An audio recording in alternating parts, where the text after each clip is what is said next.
কাজ, আমার এই ফিল্মের এই জার্নিটা, আমার চলচ্চিত্র করা। এবং হঠাৎ করে আজ রাতে ফেসবুক লাইভে হাজির হলেন চিত্রনায়িকা বুবলি। অনেকেই অবাক হয়েছেন কেন তিনি এত হঠাৎ এই লাইভে এলেন। আর এই লাইভে বুবলি খোলামেলা কথা বলেন শাকিব খান ও অপু বিশ্বাসকে নিয়ে। বুবলি আবেগঘন কণ্ঠে বলেন, শাকিবের সঙ্গে আমার সম্পর্ক নিয়ে নানা কথা বলা হয়েছে, কিন্তু আমি সব সময়ই চাই শাকিব আর অপুর প্রতি মানুষের সম্মান থাকুক, আর দুজনেই আমার জীবনের গুরুত্বপূর্ণ অধ্যায়।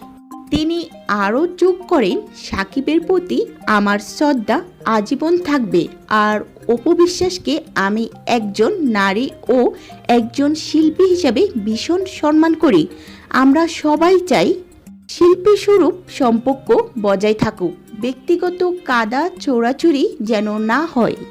লাইভ চলাকালীন বুবলির চোখে স্পষ্ট ছিল আবেগ। তিনি বলেন, আমরা সবাই মানুষ, আমাদেরও কষ্ট আছে, সুখ আছে, কিন্তু পরিবার, সন্তান আর কাজ এগুলোই আসল ভরসা।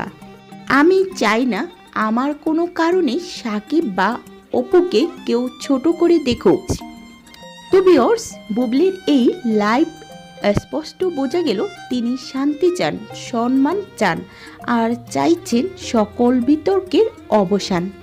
তো আপনাদের কি মতামত অবশ্যই কমেন্টে জানাতে ভুলবেন না। ভিডিওটি ভালো লাগলে অবশ্যই একটি লাইক দিন এবং আমার চ্যানেলটিকে সাবস্ক্রাইব করুন।